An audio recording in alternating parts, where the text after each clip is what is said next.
Welcome to the Big Read and Storypalooza. Our guest introducers this evening, or moderators, as I should say, for our distinguished panel of judges is Lizette Mendez. She's the program director at the Center for Writing and Literature at Miami-Dade College and the co-director of the Miami Book Fair, which you all know Books and Books plays a huge part. Nick Garnett is an adjunct professor of creative writing at FIU and an instructor at the Center for Literature at Miami-Dade College. Let's give them both a big round of applause.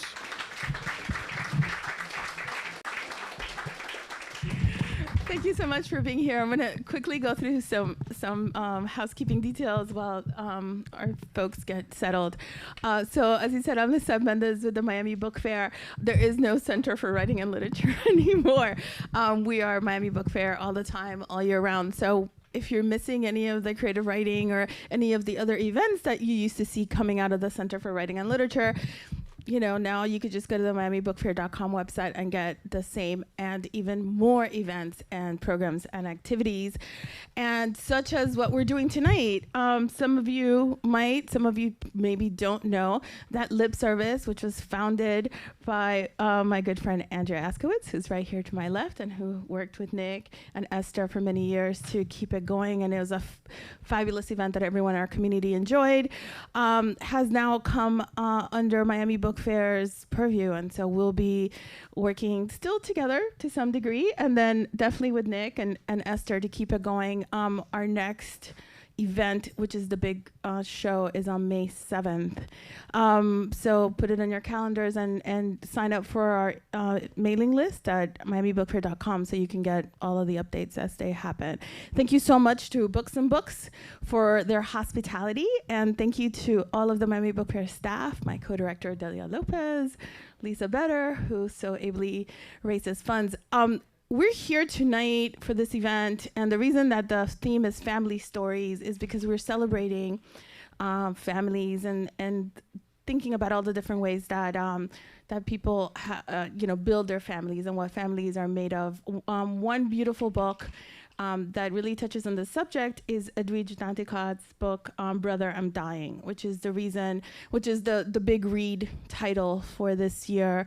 We've spent a month of March hosting and creating different events to highlight both Edwidge and this book in particular, and discussing all of the many different themes that are found in her work, some of them very specific to Haiti and Haitian Americans, and then some of them specific to immigration and immigrant stories. And tonight, it's a little broader, still keeping in mind the family story that Edwidge wrote about in her book, which you've all gotten a free copy of.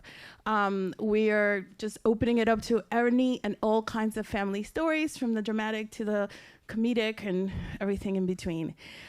We do have our last event with Edwidge on Thursday of this week at the Little Haiti Cultural Center. She's going to be in conversation with Cheryl Little, the attorney who's also the executive director of Americans for Immigrant Justice.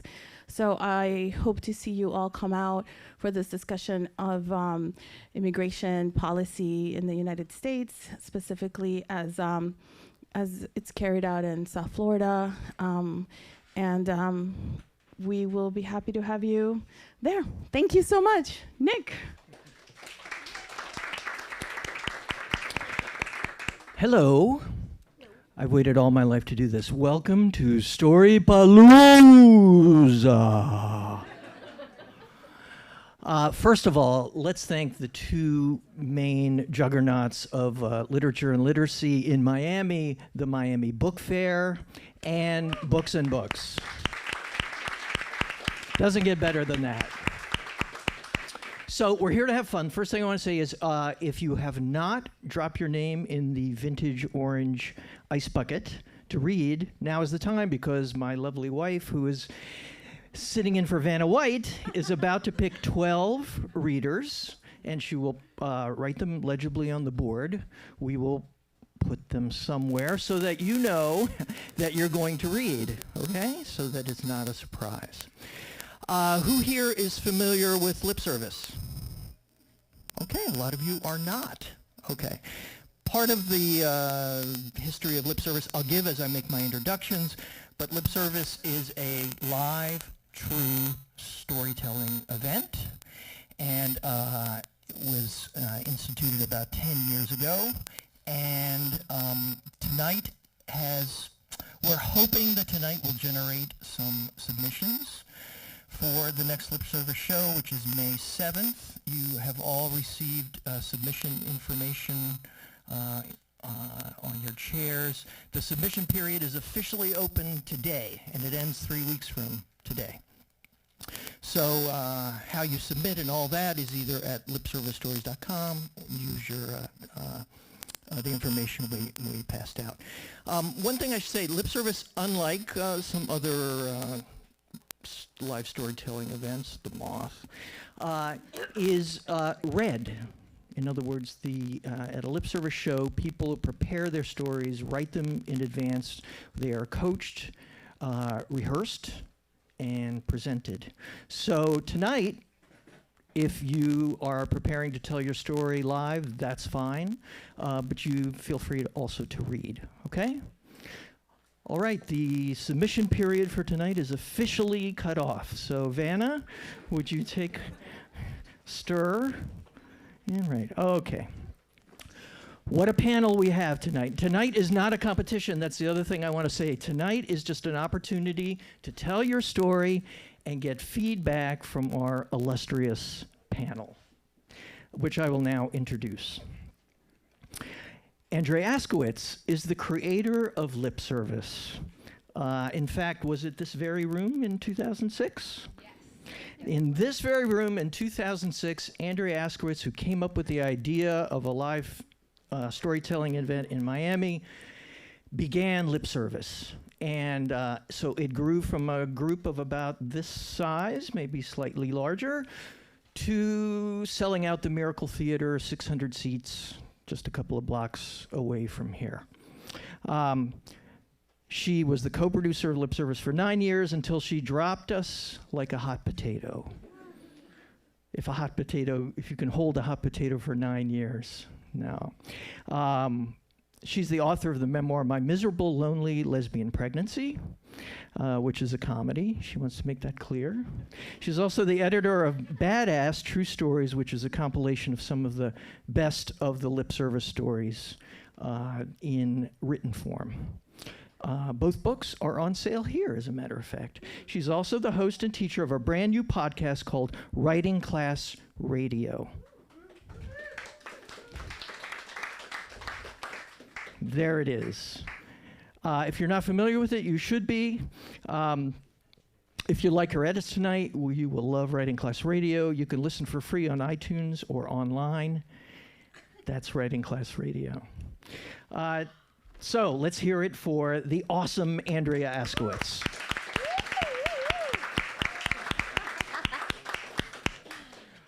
Our next illustrious panelist did not provide me with a written...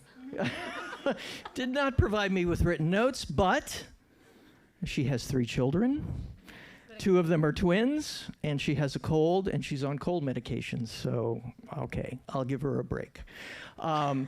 Esther Martinez Kniff was the co-producer of Lip Service for 7 years. 7 years. She co-hosted as well as co-edited the event. She is a remarkable nonfiction writer and a mother and a wonderful person. So let's hear it for the maven, Esther Martinez Kniff. And last but not least, MJ got fancy with me. She said, "Oh, just read my bio off the back of my book." Born in Port-au-Prince, Haiti, MJ Fievre moved to the United States at the age of 21. She obtained an MFA from the Creative Writing Program at Florida International University and later became a writing professor at Broward College and Miami-Dade College. MJ has authored 9 books in French. Her children's book, I Am Writing, is written in 3 languages, English, French, and Haitian Creole.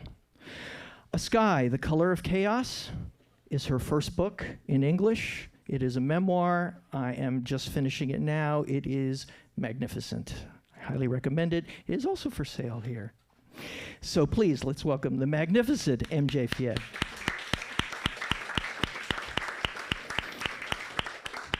So the way this will work, I see our list is prepared. I will probably use, we'll prop it up somewhere. 4 minutes. There won't be a buzzer, but I'm going to keep time. And so as we get close to the 4 minutes, at about 3 minutes, I'll come over and give you a subtle nod. If you go way over 4 minutes, it will be considerably less subtle. I'll just come over and yank you off the stage. And then our panelists will judge you. So lip service is unlike writing for the page only. Lip service is a performance. And so a lot of the work that goes into getting a lip service show prepared is working with the participants on their delivery. So not only will you get feedback on your content, you will also get some feedback on how you present your story live, okay? So, we ready? Yeah, right on. No, you don't have to stand here the entire time. First up, Lori Meyer. There she is, right here. Myers, I'm sorry. My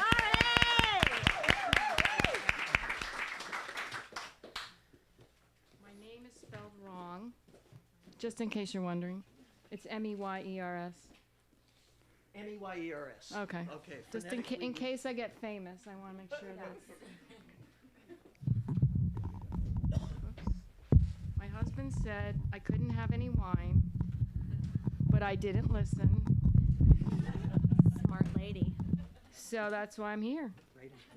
Okay.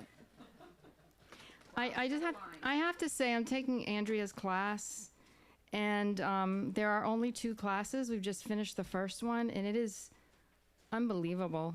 It is really, I mean, that was unpaid advertising. It is just, she's amazing, and it speaks to me in so many ways, and I feel like all the participants in the class are my close friends, and I don't know any of them. So we're being raw and honest, and it's great. It's really... And you got a little flyer if you want to take the next one. Everybody got a little square. It's really amazing. Sign up. WritingClassRadio.com. I did not time my... So if I have to get cut off, I'll just stop where I am. My dad. My father was going to die. It was inevitable, but I couldn't grasp it.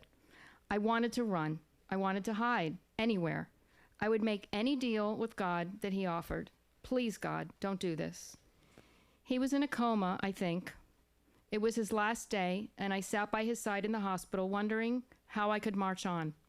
The pain you feel is related to your love, I think, and both were at 10. My dad was 83 years old. He lived a good life, a healthy life, until 5 months ago, when he got the big C. There is no little c. It doesn't exist. This disease demoralized him, took away his dignity, and ravaged our family. He doesn't deserve this. No one does. He never liked doctors and watched his own mother's life come to an abrupt end at only 63, of pancreatic cancer. He worried since that day that history would repeat itself. He never told me, but I knew. He would choose his doctors according to their bedside manner, not their medical acuity. He would make excuses for them, misdiagnosing him or spending the hour bullshitting about other things. It was the only way he could confront them. The ones he chose always told him his pain or worry was nothing, and he knew this before he got there. There were 50-plus years of dozens of ailments designated as nothing to worry about. I thought it would go on forever. He deserved to live forever. Someone you love deserves that. And so 83 years is an abrupt, short circuit to the life of a person who created you and whose being is part of your existence. And to my mom, his bride, he would call her, and my 3 younger brothers, other people had big shit, he would say, but our family was insulated. He saw to it. He was our Sherpa. He guided us and kept us safe. He was a realtor/social worker, a realtor to make a living, and an honorary social worker for our family and his close friends. He kept tabs on everyone, spent hours calling and delving into their lives and how he noticed they seemed a little down the other day, or dredging up a contact or ideas that he thought could help them.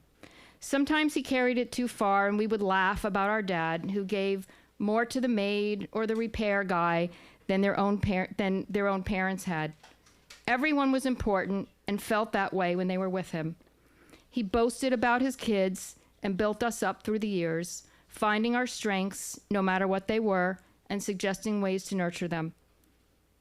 Am I done?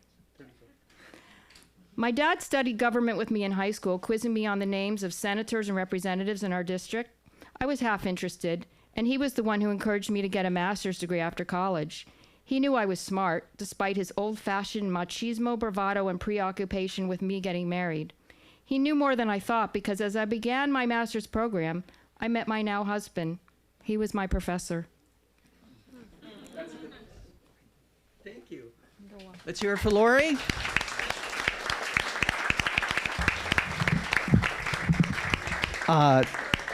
Really, this is especially to come up first, but this applies to all. Everyone is brave that comes up here, and I think they all deserve a lot of credit. This is not easy to do. So let's open it up to the panel. It would be great if you spoke, I think, into the microphone, since we're being recorded and live streamed. Reactions? Okay. First of all, excellent delivery. Just so smooth, so confident, and excellent preamble. I don't usually like anything coming before a story, but what this woman said before the story was totally appropriate. I also liked, while she said the big C, which is, kind of cliche, then she followed it with "there's no little C." Never heard that before. I love that line. What I want this story to be about, and what I think this story, what would make this story is, so the narrator said, and I'm calling her the narrator, the woman who just told the story, that her dad worried that history would repeat itself because his mother had the big C. So is this narrator worried that history is going to repeat itself? If she's afraid she's going to die of cancer, then I'm riveted by this story. That's what I want to know. Good. I'm going to piggyback on what Andrea said. I agree. I wanted to know, well, because I'm coming from lip service and we want personal stories. So I thought this was a beautiful eulogy, or the beginning of what sounded like it might become a eulogy. But I really wanted to know more about the narrator. And I actually, the end point that you chose, Nick, was very provocative. And I thought that might be a good place to start for a new story. I want to hear about the narrator falling in love with her professor, actually. Only because when you tell a story about a third person, I'm one person removed from your father.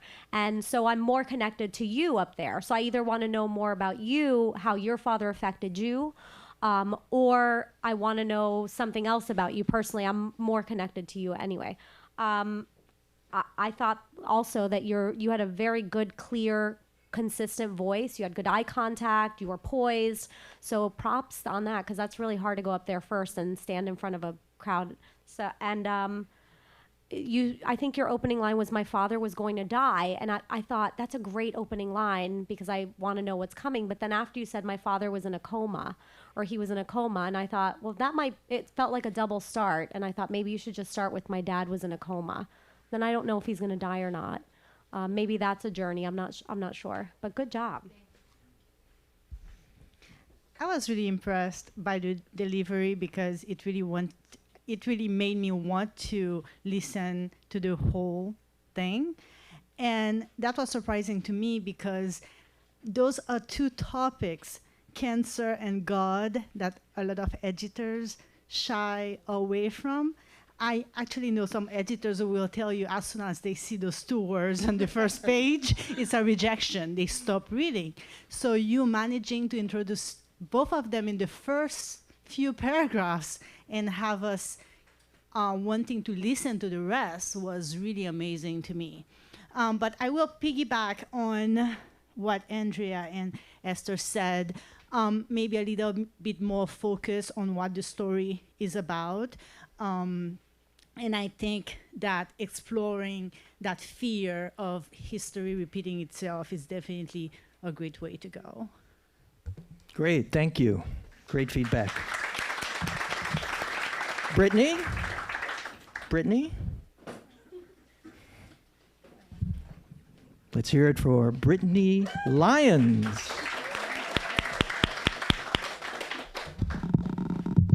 Doing the same thing.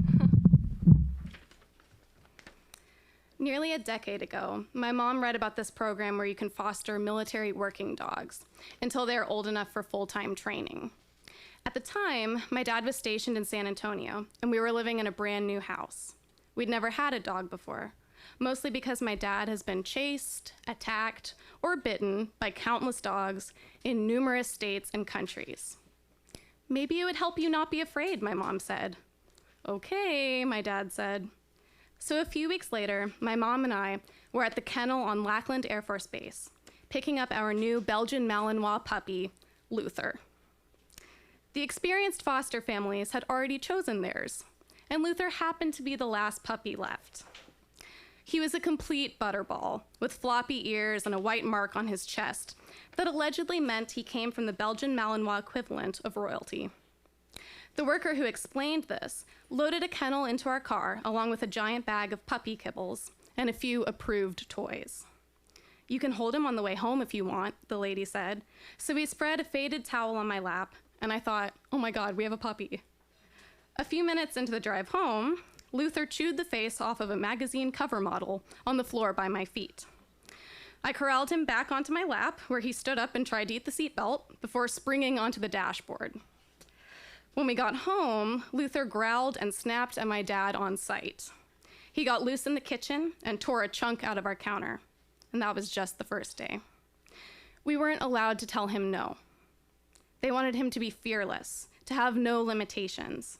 So whenever he latched his jaws onto our arms or legs, we were supposed to distract him with a chew toy. Bite this instead. They had us keep him slightly underfed so that he would do anything for a kibble. When he ate, the food went flying, and he had trouble deciding whether to keep eating from the bowl or to chase down the extraneous pieces. Once, a kibble must have fallen under our deck, and he got stuck trying to get it out. My dad low-crawled in knee pads to rescue him. As Luther grew over the months we had him, he became unmanageable. When neighborhood kids tried to pet him, he dragged me across the street, bloodying my knees. By the end, my dad was the only one who could go out into the backyard with him, and they took him back early for training. We were told he became both a patrol dog and a bomb sniffer, and he later served in Afghanistan around the same time my dad did. They asked us to foster again, and we said no, though I'm happy to report that my dad hasn't been bitten since. Thank you. Brittany Lyons. The other thing I should point out that these stories tonight, so that we could accommodate as many storytellers as possible, are about half as long as the average lip service story, which runs about 1,200 words and takes about 8 minutes to tell. So the other challenge tonight is you're trying to tell a story in a very short amount of time. Feedback for Brittany. Thank you, Brittany, for sharing your story. I thought it was really well balanced in terms of description, narration, and dialogue. And that's a forte because not many people can manage to find that balance.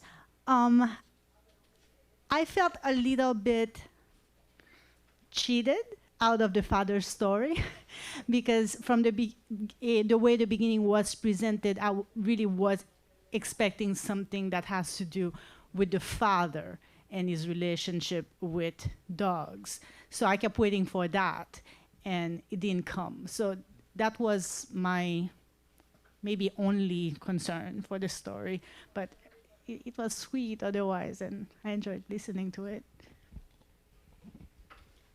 Yeah, again, another great read. You guys are reading really like you've read before.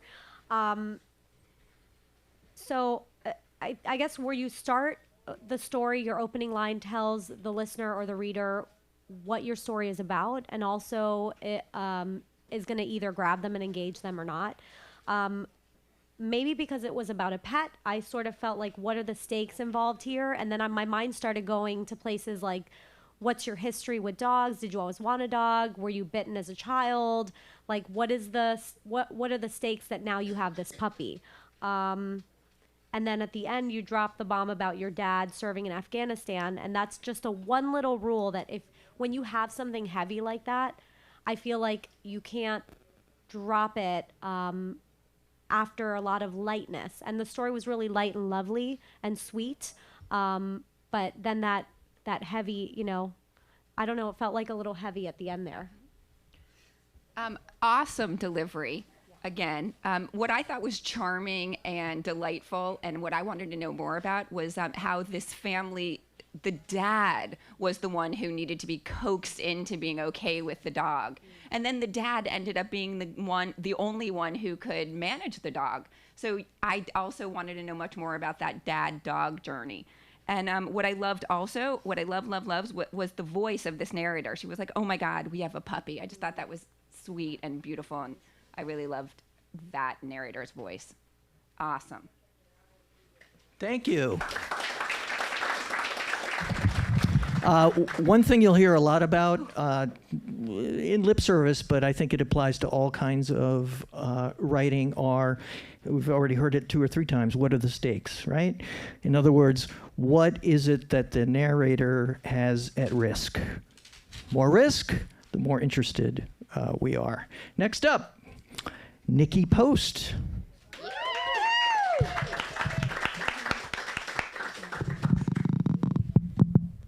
Okay, so I didn't realize the theme was family, so mine has nothing to do with family.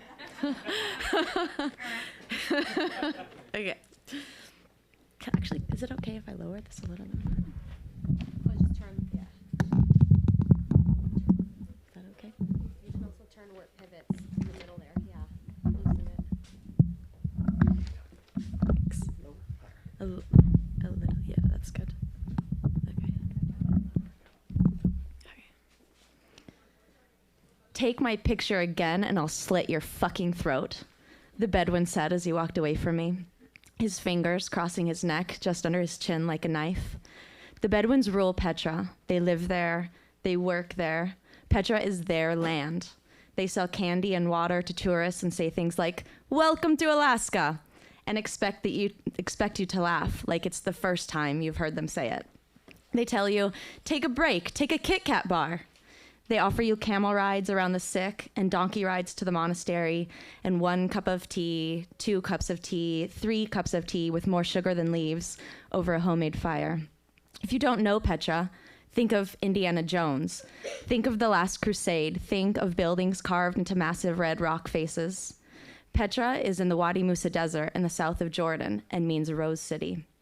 I was in Petra last year, and in that moment, I was told I would get my throat slit. Something changed for me. I had driven the east coast of Taiwan on a scooter by myself. I went to India by myself. I walked 700 kilometers across the north of Spain by myself. I moved to 8 different countries alone. I watched a man masturbate in front of me in a Spanish park. I'd been followed on the streets of Prague. My guide in the Sahara Desert had propositioned me for sex in the middle of the night after watching me diarrhea outside the camp on a full moon. I had learned my strategy for dealing with creeps. But now, I was tired.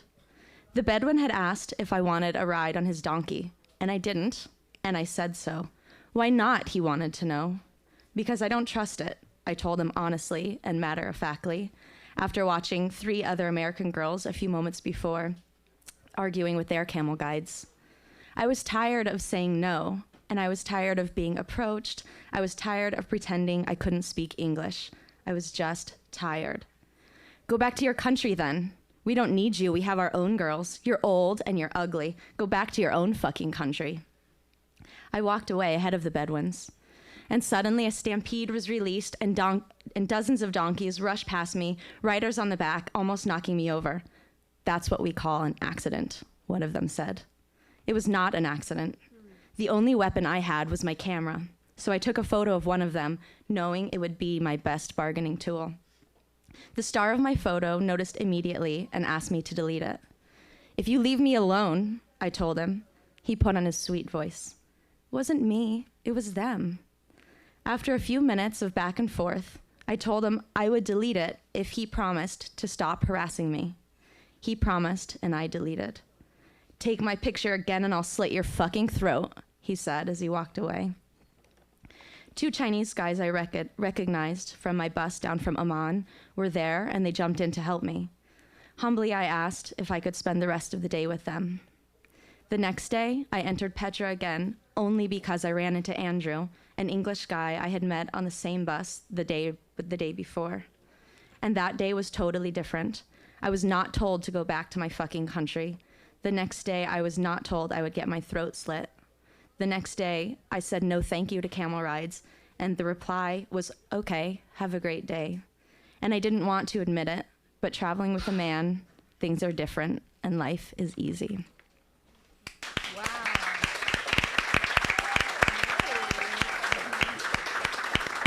Let's hear it for Nikki. Wow. Travel. Let's hear about it. Great. So here's a situation where the stakes I kind of put on the back burner because Nikki took me somewhere so far away and so interesting and so outside of everything that I know that I just wanted to be on that journey with her. So I love the opener. And I love the repetition in this story, which sometimes when you're telling a story out loud, if it's too prosy, it can be a little affected. But in this case, I loved the by myself, the tired, the next day. It had this almost a sense of like an incantation, which I thought worked really well for that setting and what the story was about. So I loved it. And also you can't, usually, like if I saw diarrhea in a story, I would just, you can't say that. You can't, but I felt okay about it. What did you? That line, no. That was the line I starred after watching me diarrhea. So she turned diarrhea into a verb. Yes, very, very well done. And that was after a long list of, I thought you were 10 for doing that. So many specific details. All the places that she traveled, all the ways that she was harassed. I mean, I was just so there, so in that moment, in that world. Beautiful. It's so fantastic whenever you're listening to a story and you manage to forget that you're listening to a story because you're right there. And that's what Nikki managed to do. I mean, wow, just wow. I loved every bit of it.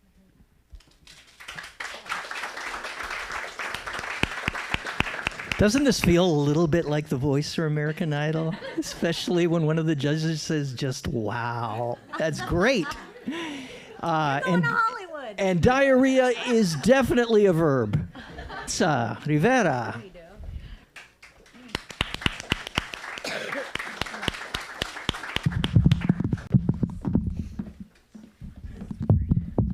Thank you. Yeah, I'm really short.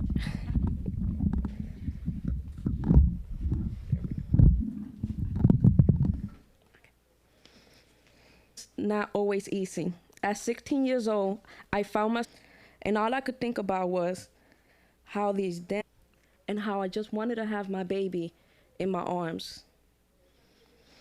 I mean, I know Angelica loves them and all, but I wanted it in my arms. Not out here in this dark, not out here in this wet grass, just in. So I get up because I can't sleep anymore anyways, and I fix myself up, jump the fence, and go to the next door building. I look to see if Angelica's husband is gone, because that's the only way I can go see my baby. And I knock the door 3 times before she opens up. She looks at me and says, "How did it go in the bar last night?" Well, I don't like junkies, but they pay well. She says, "Well, go in and wash yourself. I'll fix you something to eat."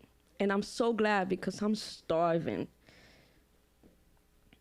I see how her eyes chase my arms, and I dust off the mud that I have on my jeans and my clothes. Once I look at the mirror and I wash my face, I see that my hair is a mess and my makeup is all gone, but at least the bruises are not there anymore. When I come out of the bathroom, I eat the most delicious meal I have ate in the last week. It's delicious. I grab my baby and I go to the store, looking around to see if Kino is around. I turn the corner, guess who I see? Kino. I hold my baby tighter. Where you going, Lisa? My heart leaps to my spine. I'm going to the store. I say with the harshest voice I can mutter. Then my heart hides behind my stomach. I go into the store. He grabs my hair. He says, come back home. This is silly. You've been gone for 2 months. Where you sleeping? I'm not going back. He smirks and walks away. I grab my baby tighter and say, I'm not going back. I know that wasn't 4 minutes, but I want to stop there.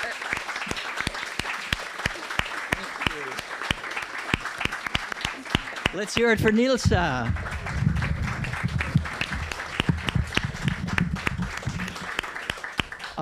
It didn't need to be 4 minutes as far as I'm concerned. It was wonderful. Panel?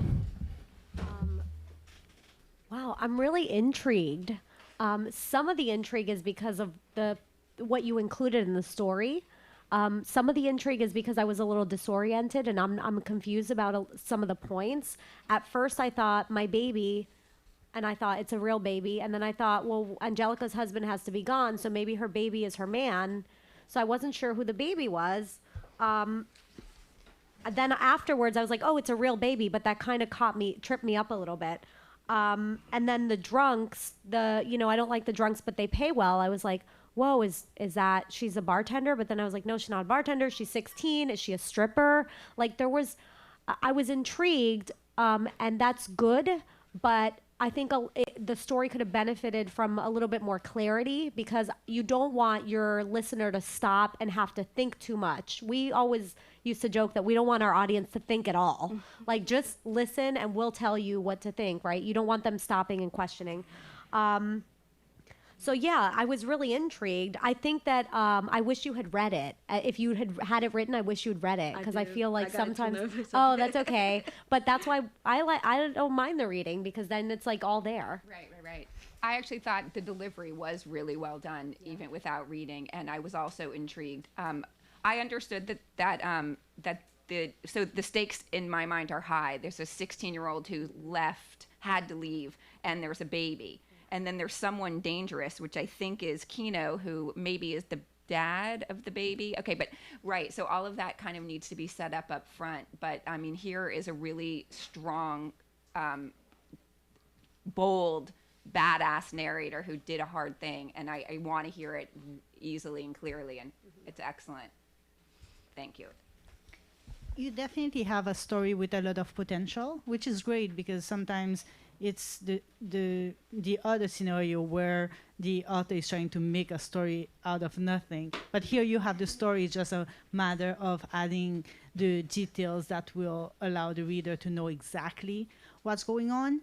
And I know sometimes you want to find that place where you're not revealing too much, so you create that mystery, that intrigue that Esther mentioned. But sometimes it's okay to just put everything on the sheet and then go through the other process where you take out after it's all on the page. Then it might work a little better in terms of deciding what you want to leave and what you want to leave to the imagination. Thank you. Good job. Thank you, Nilsa. Next up, a lip service veteran, Claudia Frank. I have a cold, I'm sorry. Let's see, does this work? Can you hear me? My piece is called The Key. Wait, start over? What's it called? My piece is called The Key. I was a newborn from hell. I hollered when held, when hugged, when fed. Until I was 4 months, every picture shows a baby who might have glass in her diaper. I'm wailing. Mother said she gave up. Eventually, she left me in my crib and walked away. She finagled some way to feed me without touching. Years later, whenever I gave Mother any kind of trouble, she reminded me that when it came to me, she already had given her pint of blood, a gallon actually, long before I learned to sit. I thought she did not love me. And yes, I have problems. I see people as sources of pain. I take it for granted they will turn on me or walk away. And my relationship with my mother has been a clusterfuck extraordinaire. 3 years ago, I tore my rotator cuff. The PT examined my shoulder girdle and said, "When did you break your collarbone?"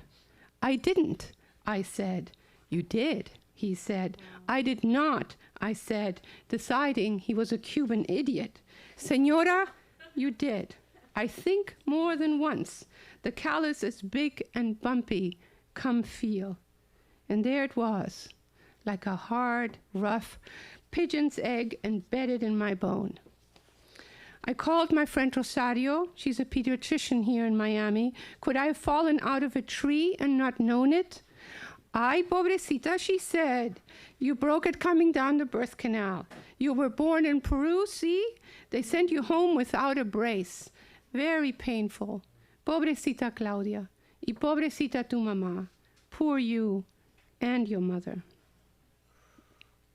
After that, I found myself possessed by thoughts of that hurting baby girl and her hurting mom in an apartment in Peru. I developed an affinity for strip malls. You can pull into their parking lots and sob. I had reached an age where I had carefully composed the story of my life. Now I had a broken collarbone on page 1, and whatever is written on page 2 is no longer true. Now what? In Italian, the key for collarbone is chiave, key. Last year, I entered therapy, the kind where you lie face up on a couch. It's very expensive. If you're in your 50s and you don't know who you are, rewriting your story, so many chapters, has a price. The key to who I am is that broken bone. This past January, my mother died. For decades, we hardly touched, but in her last days, I did little but sit by her, caress her, kiss her. She'd had many strokes and could no longer talk. I ran my fingers along her collarbone and told her about mine and all that came thereafter. I told her what Rosario had said. I held my mother's hand and softly spoke to her until she was silent.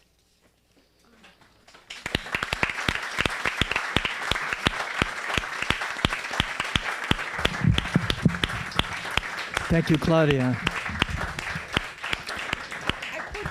I put you in an untenable position, you know, between mother's death and We therapy. can't comment on any of this except to say that that was, I mean, from the beginning, there was like a vulnerability. There's a young child, and your opening line was great. I was a child from hell. The image of the mother walking away and not feeding her without touching her.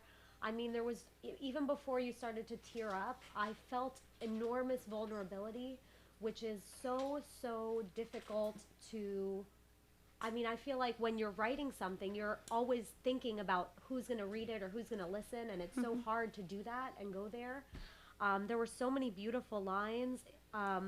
You know, the key to who I am is that broken bone, that broken collar, and then you had like moments of lightness and humor. Like, it's very expensive. And I almost wanted to take issue with the Cuban idiot because I'm Cuban, but I kind of wrote that down, and now I feel silly because that was really, really beautiful. Thank you. Really. I was enjoying listening to it so much that the editor part of my brain shut down. Right, And that's so hard. yeah, and all I could do was just being a listener and enjoy the beauty of the story. Oh, sorry. Loved it. To one point is I love how this narrator knows herself. She says, yeah, and yes, I have problems. That's so beautiful. That's so vulnerable. So true. And then the other thing she said that totally struck me as beautiful and vulnerable was, and I developed an affinity for strip malls because that's where she could go and cry. Gorgeous. Thank you. Thank you. Thank you, Claudia. I was just relieved that somebody used clusterfuck in a story about family. What would we have to write about if it weren't for families? Next up, Gabby Pelicia. Gabby, ladies' night tonight. Thank you. Remember that really nerdy girl from middle school with the glasses and the braces, always sitting in the front of the class, raising her hand, the teacher's pet? Yeah, that was me. I got straight A's, I didn't have any friends, and the popular girls would bully me. I remember this one really mean girl came up to me in the lunch line and she said, "You know everybody hates you, right?" So I stayed in school until my mid-30s, got my PhD, and became a professor. And I've been teaching for the past 10 years, earning a very meager salary, which I justified by reminding myself that it's noble to educate others. But last year I started having this creeping feeling, maybe spending too much time on Facebook, that everybody was having a little bit more success than me, and maybe I needed to do something differently. Around this time, I saw an advertisement for a local event called the Women's Success Summit. And it was by a group of women entrepreneurs claiming they were self-made millionaires, and for $200, maybe they would reveal their secrets to me. So I get dressed in my Gap dress and my Birkenstock sandals, and I head over to Temple, Israel in my 2008 Honda CR-V. All the fancy ladies pull up in their brand new Mercedes wearing high fashion outfits and stiletto heels. And a wave of nausea washes over me. Oh my God. I've made a terrible mistake. I have flashbacks to the mean girls coming up to me at school and telling me they're gonna beat me up in the parking lot. So I put on my best smile and I walk inside the temple. And it is lit up like a prom dance. There are balloons, there's Taylor Swift music blaring in the background. The pretty girls are hugging each other and kissing each other. I feel so small and so awkward. I find a place to sit and I try to make myself invisible. Then the leader, the blonde leader of the girls, the homecoming queen, she goes up onto the stage and they're clapping and they're cheering and there's just this wave of energy, and she talks about how she used to work in corporate America and that she got burnt out at her job, so she started her own business, but it wasn't going very well and she wasn't making any money, and I could feel the story pulling at my heartstrings even though I didn't want it to. And then she found some guru and she started doing yoga and she started making millions of dollars. Wait a minute. I do yoga. I don't make millions of dollars. So the adult part of my brain is telling me, get out of here. These people are crazy, but the middle school girl inside of me says, I want what she has. So I feel like this awkward schizophrenic person. I'm like smiling and trying to look normal and everyone's clapping, and one by one all the really pretty popular girls get up on the stage and they tell these stories about how this queen bee helped them be millionaires too. And then the leader says the world would be saved by the Western woman. Oh no, she did not just quote the Dalai Lama. So the battle is continuing inside of me. The adult is trying to leave. The tween girl wants to stay. It's like sitting through one of those movies that you hate, but you just want to see how it ends, so you stay in the theater. The music is getting louder. The frenzy's getting bigger. And then she announces, this is the moment we've been waiting for. Do you want to join the sisterhood? Do you want to have success? Do you want to be part of this family? Well, it can be all yours for $36,000. Did she just say that I could have all of this for $36,000? So the adult part of my brain grabs the pigtail of my inner girl and says, "We are leaving," and drags me out the door into the parking lot. I climb back into my CRV in my Gap dress and Birkenstock sandals. I may not have found success at the summit, but at least I didn't get beat up in the parking lot. And I realized just how lucky I am to have work that I love, my dignity intact. And I want to say something like this to the ladies inside, but I'm too scared to go back in. And instead I drive away, windows down, wind in my messy hair, looking for all the world like the silly, nerdy girl that I am.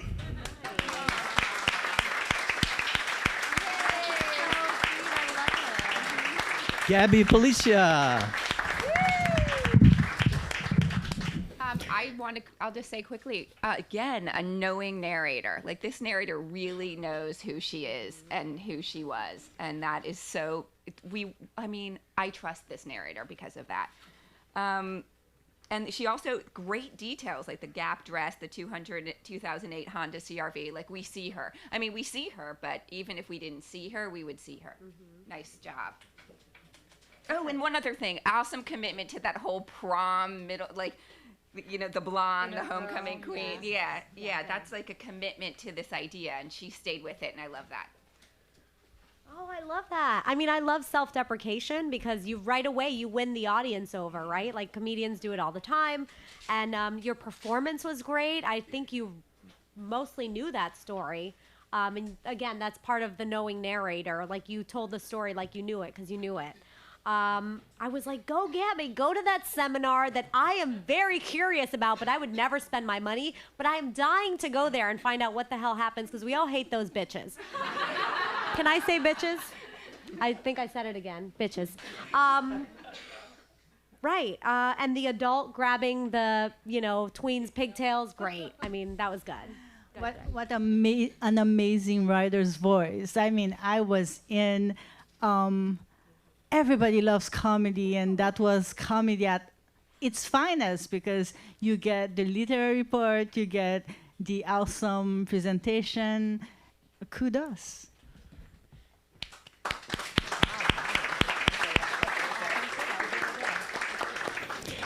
And if you submit to lip service, it doesn't cost you $36,000.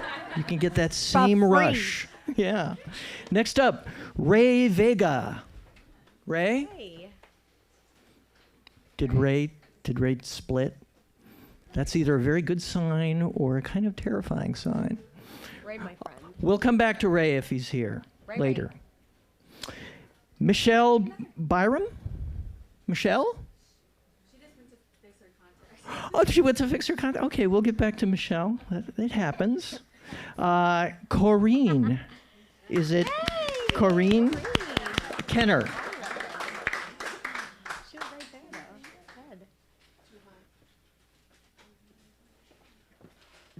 The wave of the future, everyone reading from their phones like this. I have prepared a page for my memoirs entitled How to Be an Asshole Mother-in-Law. If you want to be the worst mother-in-law in the world, follow these simple tips. Never buy anything new for the woman who married your son. Purchase all of your gifts secondhand. Remember that your gifts of partially used Avon lotions simply reinforces the fact that the beauty essentials you provide were not tested on animals. They were tested on Mexicans in the trailer court. Leave the garage sale tags on your purchases so you can be thanked twice. Once for providing a gift, and a second time for being such a skilled bargain hunter. Add a second tag on a torn piece of scrap paper, which describes the gift, along with the notation of the date, the occasion, and the giver, you. That will make it easier for your recipient to write the thank you note you'll insist upon receiving. Wrap your gifts in newsprint or brown paper bag, decorated with stickers from that teacher down the street. Collect all the other wrapping paper at the party in a hefty trash bag by your chair. Save the store-bought paper to use when you're not going to a family party. When your daughter-in-law eventually divorces your son, and she will, demand that your gifts be returned. After all, they legally belong to you. You paid for them, and you kept a copy of the receipts.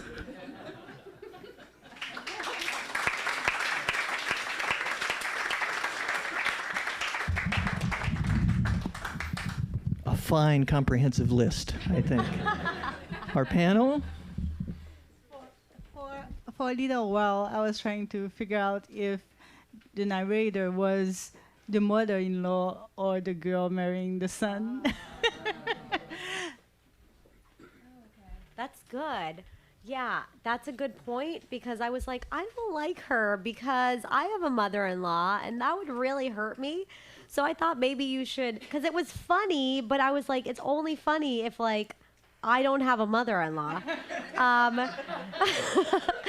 So I thought maybe if you set it up like you have a really shitty daughter-in-law, then I'm like, yeah, go mother-in-law. She's going to divorce your son anyway. She's not good enough for him because I have a boy and I know that feeling. And then like it's totally appropriate to buy her junk store gifts. But it was hilarious, but yeah. I was smiling from the title. I loved this mother-in-law. I thought she was badass and jerky and awesome. Great. Badass, jerky, and awesome. It's the trifecta. Michelle? Is Michelle back? Oh, how are those contact lenses? It's gone. All right. I cannot see on What? my right eye. She can't see. This is so funny. Hello, everyone. So if I go like this and I kind of look like a pirate, that's the only way I can kind of see what I wrote. So I get a call from my grandmother one day, and she says, Princess Biscuit, guess what Mike did?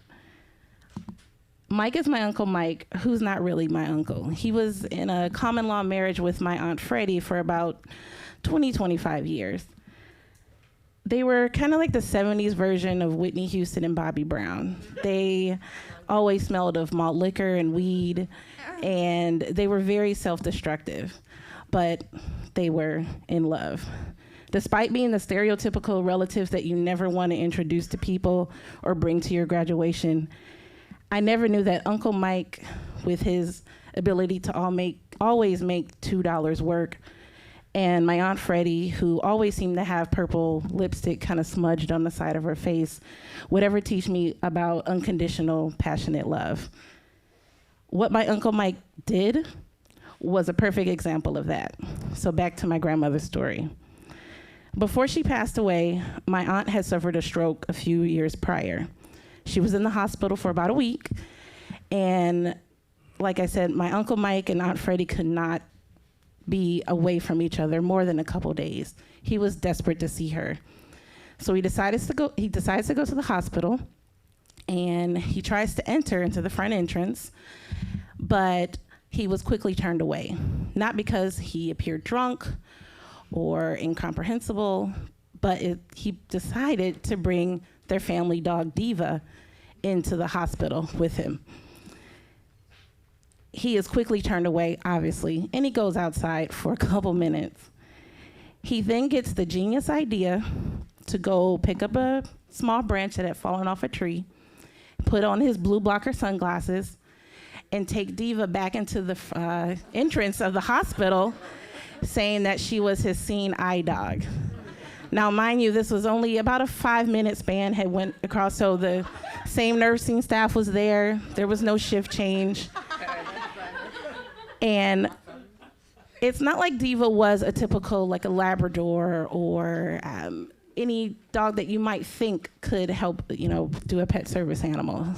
Diva was a pit bull from the ghetto. Her sole purpose in life was to chase crackheads away from my aunt's property while she was tied up to a chain in the backyard. She was not in any kind of form or any type of way able to teach my Uncle Mike how to cross the street. The moral of the story is that my Uncle Mike was crazy, but he was also crazy for my Aunt Freddie. Thank you.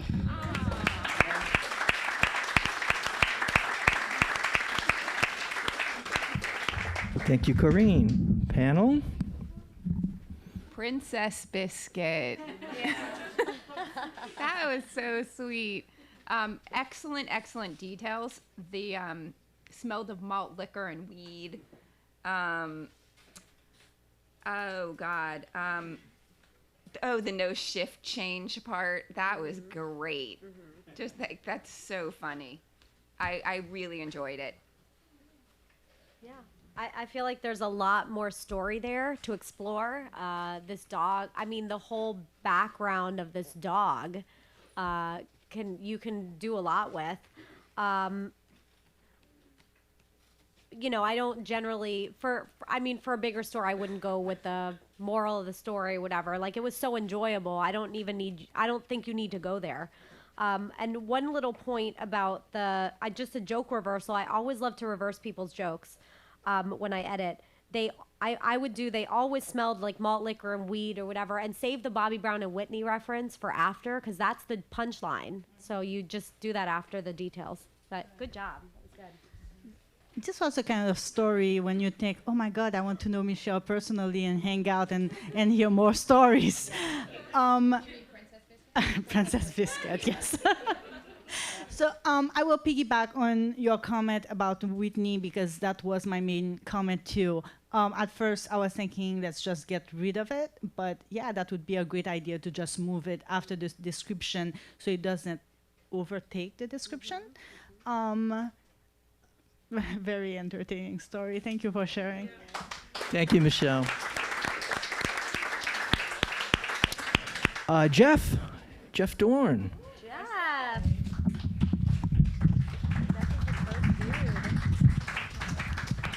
That's good. My family comes from Georgia. They've been school teachers and principals forever. This story happened 50 years ago during the civil rights era in a time of segregation. I went away to school, left Georgia, went to Pennsylvania, and I forgot all about segregation and inequality and prejudice, and had a wonderful time learning, traveling all over the Northeast. But eventually, the time came when I graduated, and I had to decide where I would work. And my father was a school principal, and my mother was a teacher in this school in rural Georgia, and they said, well, why don't you come home for the first year and teach here? And so I did, and my father said, now listen, I know you've been up north and you probably have all kinds of new ideas, but just remember, the way things are here is we have a segregated school, everything's quiet, everything's nice, don't rock the boat, don't cause any trouble. I'm sure you can do that. So I was teaching world geography, people all over the world and how they live, world cultures. And everything was going smoothly for about a month. And then one day when I came into class and looked at a girl in the front row, a girl named Brenda, a little blonde girl, and her face was all black and blue and swollen, and her eyes were swollen shut, and her nose looked like it had been bleeding. And I said to her, Brenda, what happened to your face? And she said, Mr. Dorn, you see my face? Well, this is all your fault. And I stepped back and I said, oh no, you know I never touched you. I never put a hand on you. And she said, no, you didn't touch me. My daddy touched me, but it's all because of you. And the class got very quiet. And I said, what are you talking about? She says, well, what are we learning about this month? Go ahead and tell me that. And I said, Africa. She said, well, what about Africa? I said, Brenda, tell me what you're driving at. And she said, ain't we learning about pygmies? And I said, yes. She said, well, I went home last night and we was having dinner and my daddy says to me, what'd you learn in the schoolhouse today? And I said, we learned all about pygmies. And he said, what the hell you gotta learn about pigs for in school? You can go down the road to Jones's farm and see a pig any day of the week. And she said, no, not pigs, pygmies, little black people. Little black people, and they run around the jungle without any clothes on, and we learned all about them in Mr. Dorn's class. And her father was very quiet. And Brenda says, he looked at me and he said, that's a goddamn communist lie. There ain't no such thing, little tiny black people. She said, yes, there is. She says, I've seen pictures of them little pygmies. She says, I believe in them. They is real. And her father looks at her and says, Brenda, you are the fool of the world. Do you believe in God? And she said, yes. He says, do you believe the Bible is the word of God? And she said, yes. He says, you go get your Bible. And she came back with it. And he said, now, you show me one pygmy in that Bible. And she's trusting me, Mr. Dorn. She opened the book and went Genesis, Exodus, Leviticus, Numbers.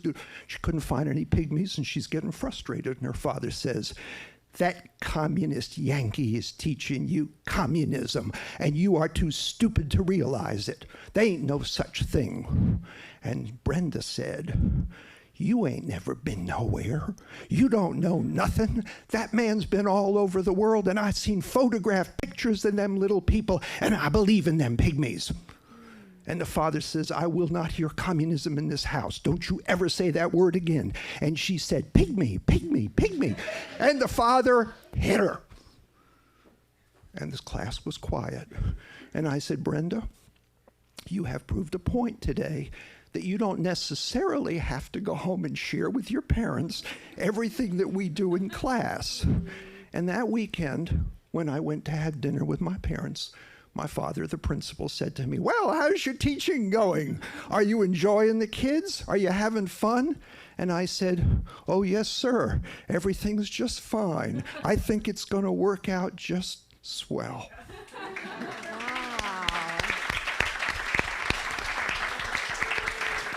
Thank you, Jeff, for bringing up maybe the single thing that has not been introduced in the political campaign for presidency this year, pygmies. There's still time, though. Panel? Jeff, I love you. I was very influenced by great teachers, and I'm so glad that you were there teaching those kids everything they need to know about the world. I didn't write anything down because I was so engrossed in your storytelling. You were actually a very, very good storyteller, and you had a good story to tell. I wish this is one of those stories where you pulled it off, but this is one of those kinds of stories where I'd say, I wish Brenda was here telling that damn story about getting beat up by her stupid father. But also, I was mildly, this might be inappropriate, I was mildly distracted by, do you have a nipple ring? Figures you would, knowing all about pygmies and everything. But that was just a great story, and it was expertly told. What? It's like tribal. You can't bring up the nipple ring and then just drop it. What about it? He has a nipple ring. My husband had a nipple ring at one point, so there's no judgment. But it was like I could see it gleaming underneath the transparent shirt, and it was like in the light. It was like in the right light here. That was like a little distracting, but otherwise, I was like engrossed. I was really into the story. Go, Jeff. So about the nipple ring, I actually didn't notice it.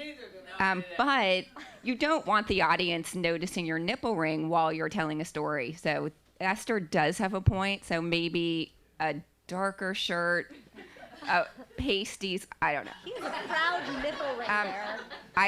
Okay, so this guy totally did the accent. He was like in the voice of all the characters in his story. Totally awesome. I wanted to agree with Esther. I do agree with Esther that this was really Brenda's story, except for at the very, very end, he also didn't share. So that was a really nice payoff. Nice. I still can't get over the fact that you were not reading it. You were just telling the story, and it was so well done and fascinating. Thank you. Great job. Next up, Ricky Dorn of the fabulous Dorn Storytellers. Not as good as he is. Wait, come back.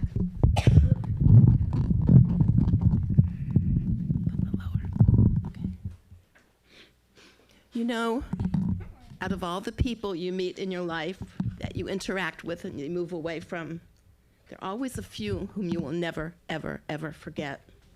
One of those people in my life was Mark. I met him when I was 25 years old, going through a tug-of-war divorce.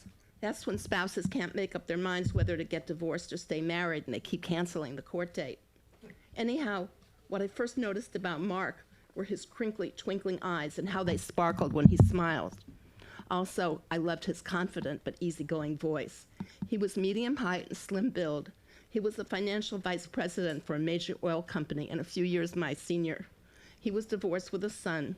I inferred his divorce had not been amiable. Anyhow, we hit it off from the first minute. We admired the same poets, liked theater much more than film, frequented art museums. He was articulate, and we shared puns, literary references, and favorite quotes. We browsed bookstores, attended plays, ate steak and baked potato dinners at old Miami restaurants like Gallagher's, Hurricane Harbor, and the Studio. A few mornings I cooked breakfast for him in my apartment. He bought me poetry books, which we read, guessing what the author's triggers might have been for each ode. One of my ironclad requirements for the men I dated was that they be the same religion as I was. This was always 100%, non-negotiable, no acceptance. Mark wasn't, and I didn't care. I wanted my parents to meet him. One afternoon, we dropped in on my parents and had a warm visit. He inquired about their lives and listened attentively to their answers. On the phone the next day with me, my mom said, "You're in love with him," which I denied hotly. At some point, people give thought to where a relationship is going, and I could envision being with Mark every day for the rest of my forever. However, before he verbalized it, I knew that permanence was not going to be one of our destinations. He once said, "One of two things will happen. Either we'll become lovers for a while, or we'll become friends for a while." I heard the word "a while" perfectly clearly, but I turned my back on it and paid it no heed. We dated for the rest of that year, both finding that time rewarding. As summer loomed, I decided to move from Miami for a change of scenery, and also because I was still seeing my ex-husband, another relationship that was going no place. We researched cities. The finalists were Boston and Atlanta.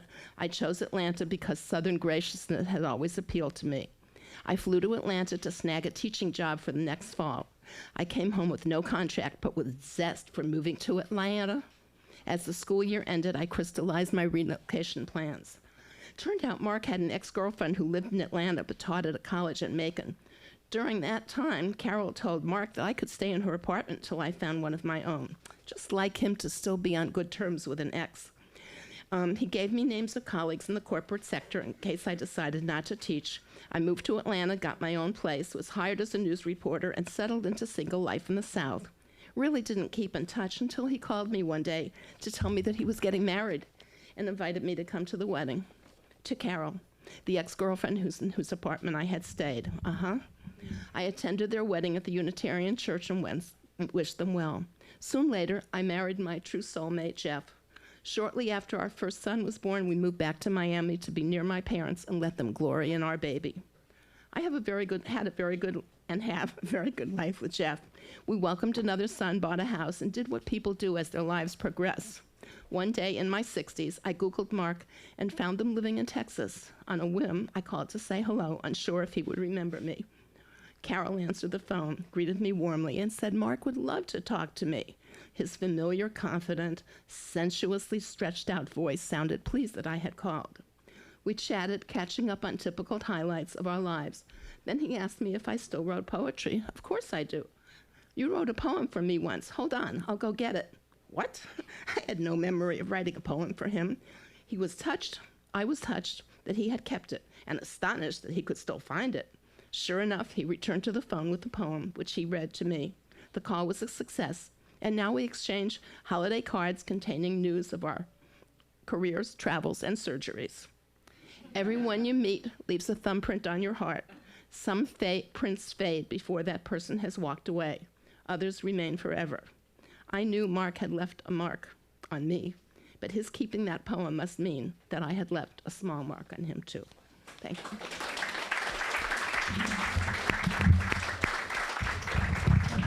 Thank you, Ricky. Panel? I'm really happy that this narrator found true love in someone else, but I did want her to stand up at that wedding at that moment where does anybody object? Yeah. Yeah, that's what I wanted to happen in this story.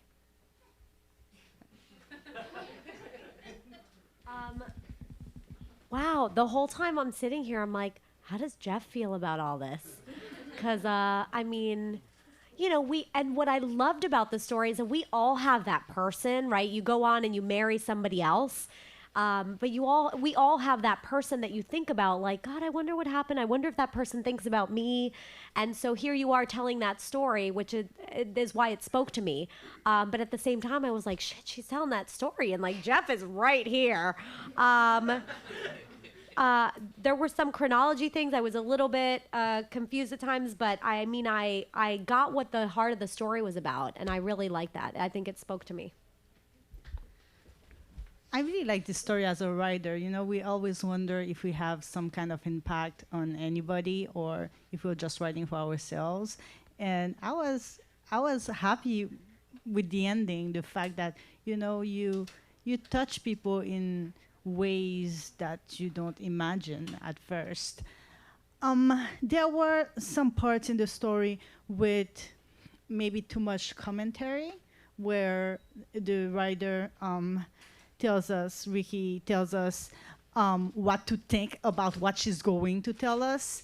And if this were to be presented at lip service, that would be my suggestion, to get rid of those little passages. And the first one is at the very beginning, before we meet Mark, just the commentary about how some people come into our lives and things like that. I would just start with meeting Mark right away.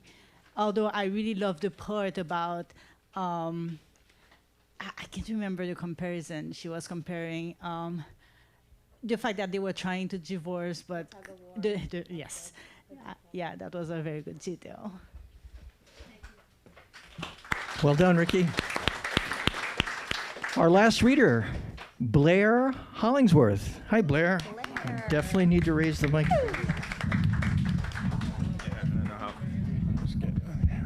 How are you?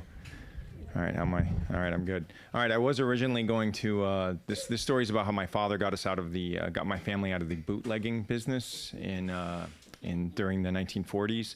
I was originally going to wing this story because it's a little long, but I think I can run through this because I'm a little too nervous to be winging it going last. So I'm the crappy anchor that's holding this together. So in 1942, my father had probably the worst year of his life. Previous to that, he was living the Florida cracker's dream. He was trapping animals, rattlesnakes, selling them to the herpetologist here in Miami. He grew up in Fort Lauderdale.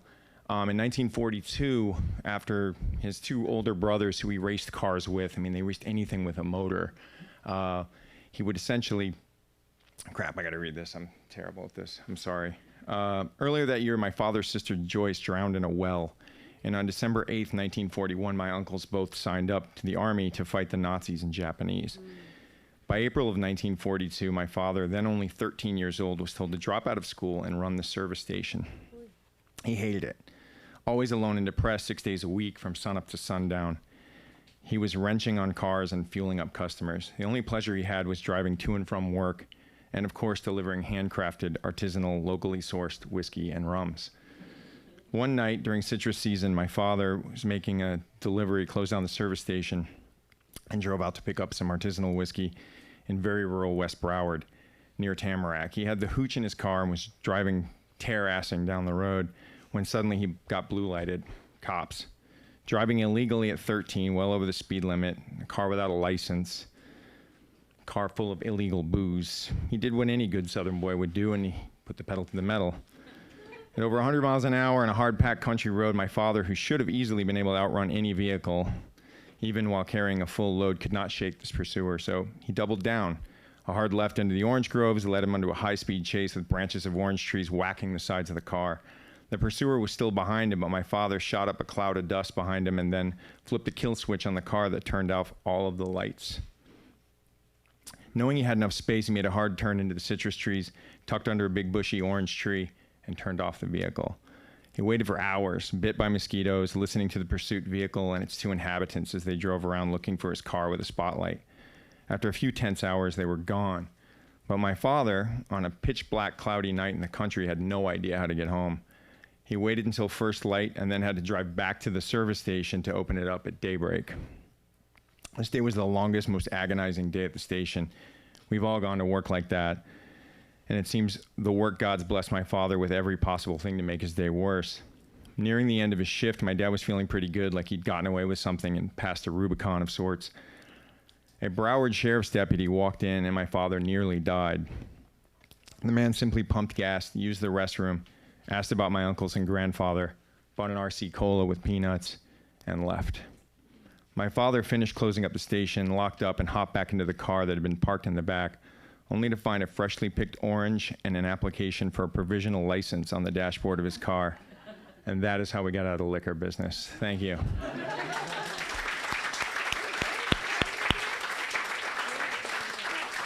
Thank you, Blair. If it's hard to go first, it is immensely harder to go last. So kudos to you.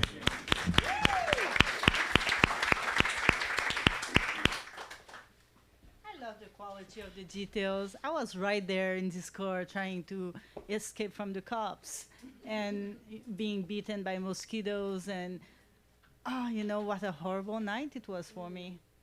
We've all been there. Yeah, totally relatable.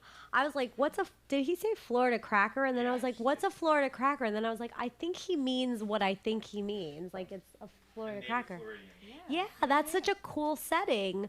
So I love that about the story. I love the timing. It took me back in time and to, swamplands and rural Broward County. Like, I've seen pictures of Las Olas when it was all, grown over. And so anyway, I love the setting and great details and great telling. That you didn't lose anything by reading it. It's good. No, yeah, well told. I also love the story and the history. I will say that it's not the narrator's story. Yes. So for lip service, we want stories, want stories that are about true personal stories that the narrator actually lived through. Though this is, I do, for what it is, it's beautiful. This historical, interesting car chase, cool. I also want to say that all the storytellers were so good. Yeah. Everyone.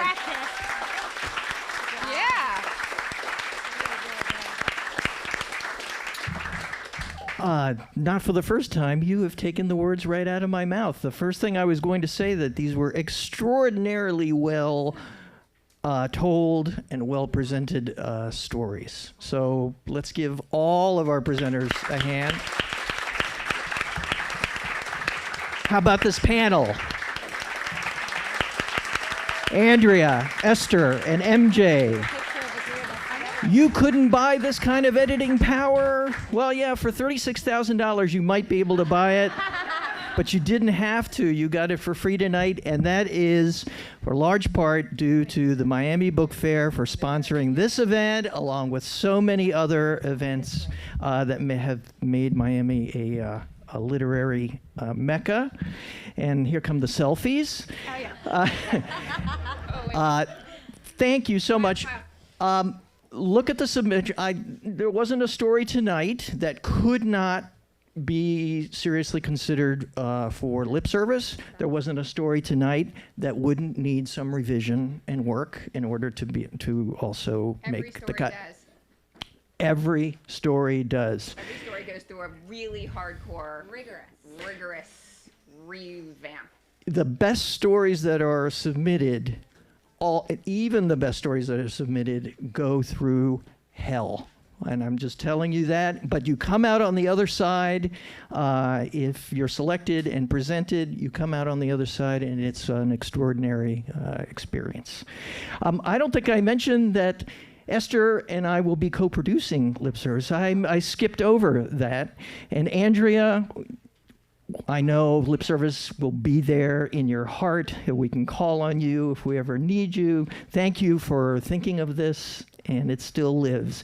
MJ, you are an extraordinary writer and a great editor. Thank you all for coming, and thanks to Books and Books.